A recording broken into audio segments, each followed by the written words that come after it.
एक वीर योद्धा थे।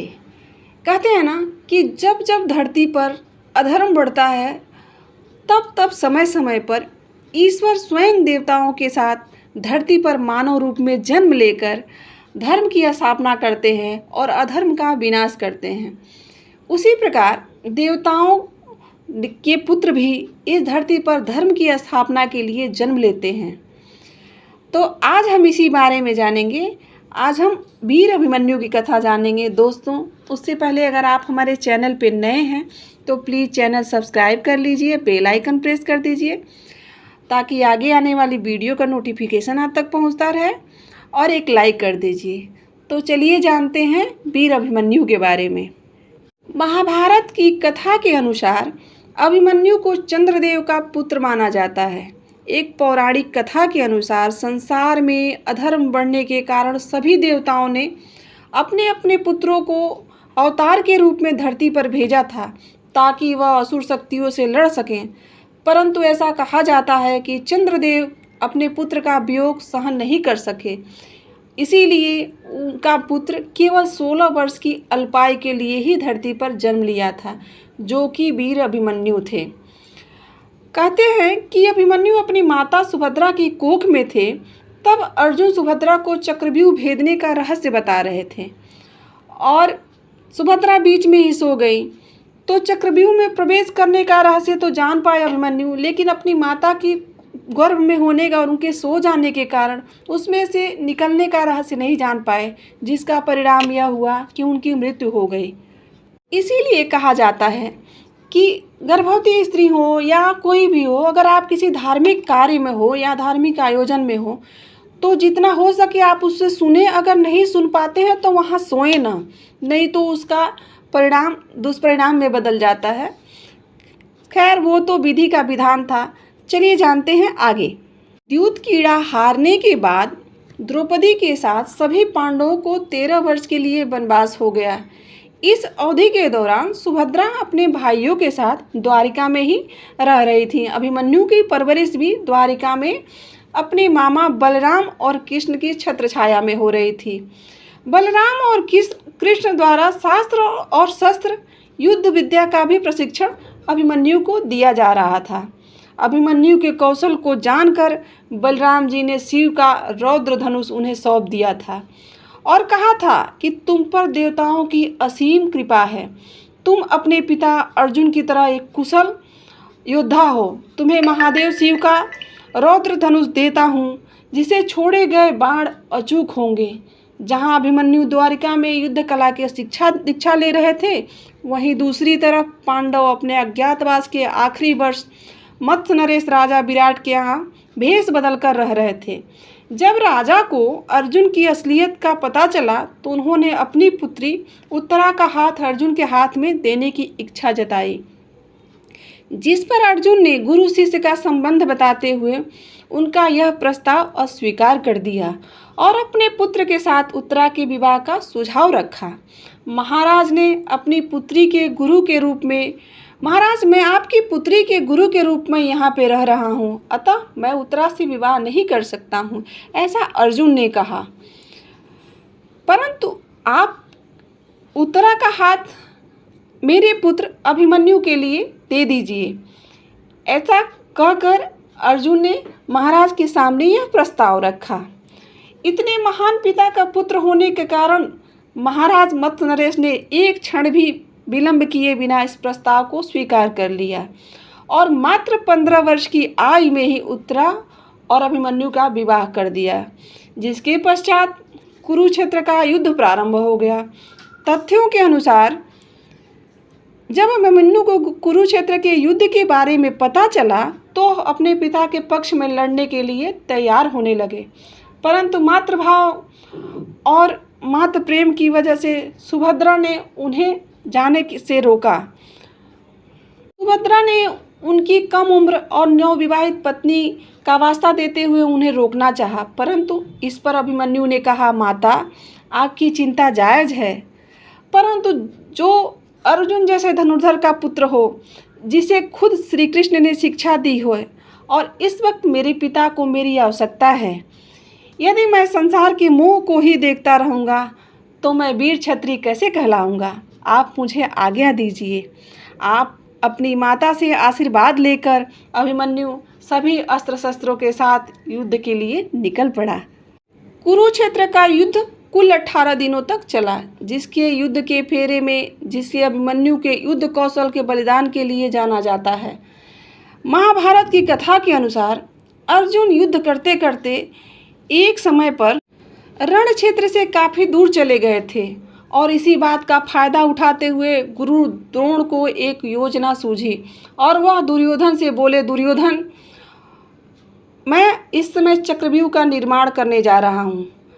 यह उचित समय है। मैंने चक्रव्यूह भेदने का तरीका सिर्फ अर्जुन को बताया था, अतः मैं बाकी पांडवों को चक्रव्यूह भेदने की चुनौती दे सकता हूँ और वह पीछे हट जाएंगे और हम महाराज युधिष्ठिर को बंदी बना लेंगे, जिससे यह युद्ध यहीं समाप्त हो जाएगा।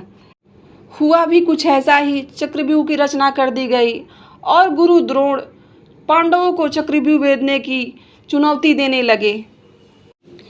उनकी यह ललकार सुनकर युधिष्ठिर चिंता में पड़ गए और वो सोचने लगे कि हम में से अर्जुन के अलावा किसी को चक्रव्यूह भेदना नहीं आता है। अपने ज्येष्ठ पिता की चिंता को भांपते हुए अभिमन्यु ने उनसे कहा, महाराज, आपको चिंता करने की कोई ज़रूरत नहीं है। इस चक्रव्यूह को भेदना मैं जानता हूँ। मैं अंदर जाने का तरीका जानता हूँ, लेकिन माता के सो जाने के कारण मैं उससे से बाहर निकलने की विद्या नहीं जान पाया। अभिमन्यु के साहस को देखकर सभी पांडवों ने उन्हें आश्वासन दिया कि वह उनके साथ रहेंगे, अंदर तक जाएंगे और जब वह 7वें चक्र पर पहुंचेंगे तब वह अकेले ही सब उनके साथ मिलकर और युद्ध में उनका सहयोग करेंगे। योजना के अनुसार अभिमन्यु अपने रथ सहित चक्रव्यूह में घुस गए और अपने पिता की तरह सभी दुश्मनों को अनगिनत बाणों से प्रभावित करते हुए सभी को धराशायी करने लगे। अभिमन्यु के प्रहारों से शुरू से सभी सैनिकों की स्थिति बिगड़ने लगी। एक समय पे ऐसी स्थिति हो गई थी कि धरा पूरी खून से लाल हो गई थी और अभिमन्यु को रोकना नामुमकिन जैसा हो गया था। कोई उन्हें रोक नहीं पा रहा था। इसी बीच में अभिमन्यु का सामना दुर्योधन के पुत्र लक्ष्मण से हुआ और दोनों के बीच कुशल योद्धा के जैसे बहुत युद्ध हुआ। भीषण संग्राम छिड़ गया दोनों में और भीषण युद्ध के बाद अभिमन्यु के द्वारा दुर्योधन का पुत्र लक्ष्मण मारा गया। दूसरी तरफ महादेव के एक आशीर्वाद के परिणाम स्वरूप जयद्रथ ने सभी पांडवों को बाहर ही रोक दिया, जिसके तहत कोई भी पांडव चक्रव्यूह में प्रवेश ही नहीं कर पाए और अकेले अभिमन्यु लड़ते रहे। अभिमन्यु ने एक कुशल योद्धा की भांति पूरी वीरता से लड़ा और दुर्योधन के पुत्र के सर धड़ से अलग कर दिया। पूरी चारों तरफ हाहाकार मचा दिया।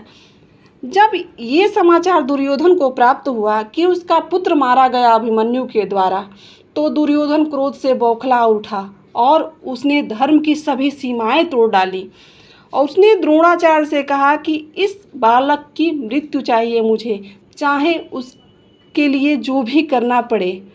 जिसका परिणाम यह हुआ कि यह संसार ने जो कभी नहीं देखा वो होने जा रहा था। इतिहास में जो कभी नहीं हुआ वह होने जा रहा था। एक अकेला अभिमन्यु पर सारे वीर टूट पड़े, सारे नियम तोड़ दिए गए। सारे युद्ध के नियम कायदे किनारे करते हुए कर्ण और द्रोणाचार्य समेत सातों महारथी एक ही बार अभिमन्यु पर टूट पड़े।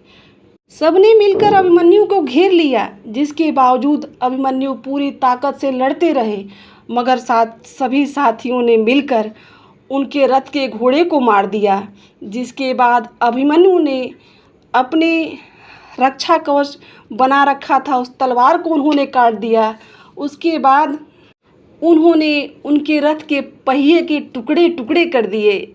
इस मौके का फ़ायदा उठाते हुए किसी ने उन पे पीछे से वार कर दिया।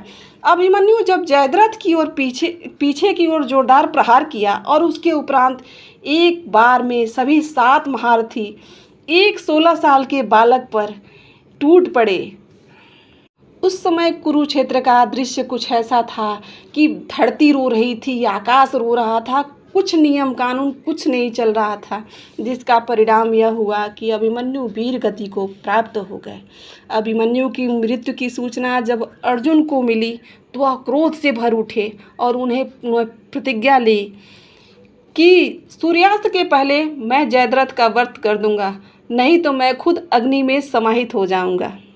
अगले दिन अपने पुत्र की मृत्यु की प्रतिशोध के लिए अर्जुन महाकाल बनकर कौरवों की सेना के ऊपर टूट पड़े। सैनिकों की गिनती खत्म की हो रही थी, इतने लोग मारे जा रहे थे, इतने सैनिक मारे जा रहे थे। इसी बीच विपरीत युद्ध क्षेत्र में भी युद्ध चल रहे थे। वहीं सूर्यास्त का समय भी निकट आ गया था। यह देखकर सभी कौरव हंसने लगे और जयद्रथ कहीं जाकर छुप गया था। सभी कौरव यह देखकर हंस रहे थे कि सूर्यास्त से पहले अगर अर्जुन जयद्रथ को नहीं मार पाएगा तो वह खुद चिता में समाहित हो जाएगा। लेकिन भगवान श्री कृष्ण जिसके साथ हो उसे हारने का कोई प्रश्न ही नहीं उठता है। श्री कृष्ण के चतुराई का सहारा लिया, अपनी शक्ति से सूर्य को ग्रहण लगा दिया, जिससे सबको यह प्रतीत हुआ कि सूर्य अस्त हो गया है। जिसके बाद सभी ने अर्जुन को आत्मदाह करने के लिए आगे करने लगे सभी कि अब तो आप अपने वचन से प्रतिबद्धित हैं, तो आप आत्मदाह कर लीजिए, आप आत्मदाह कर लीजिए। और इसी खुशी में, इसी उत्साह में जयद्रथ भी उनके सामने आ गया और आके सामने अट्टहास करने लगा। वह अर्जुन की मृत्यु का दृश्य देखने आया था और उसे अर्जुन की मृत्यु का उत्साह और उल्लास इतना था कि वह यह भूल गया कि वह उस पंक्ति में सबसे आगे खड़ा हुआ है।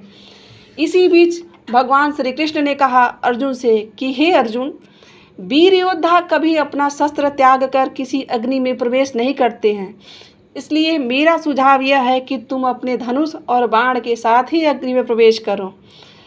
ऐसा सुनकर अर्जुन ने अपने धनुष पर बाण चढ़ाया और अग्नि की तरफ बढ़ने लगे। उसी समय श्री कृष्ण ने अपना हाथ हवा में उठाया और चमचमाता सूरज सबके सामने आ गया। जयद्रथ कुछ भी कर पाता उससे पहले ही अर्जुन ने अपने बाणों से उसका वध कर दिया और अपने पुत्र का प्रतिशोध ले लिया। तो दोस्तों, यह थी वीर अभिमन्यु की संपूर्ण कहानी। कैसी लगी कमेंट करके ज़रूर बताइएगा, और अच्छा लगा हो तो हमारे चैनल से भी जुड़ जाइएगा। प्रेम से बोलिए जय श्री कृष्णा। राधे राधे दोस्तों।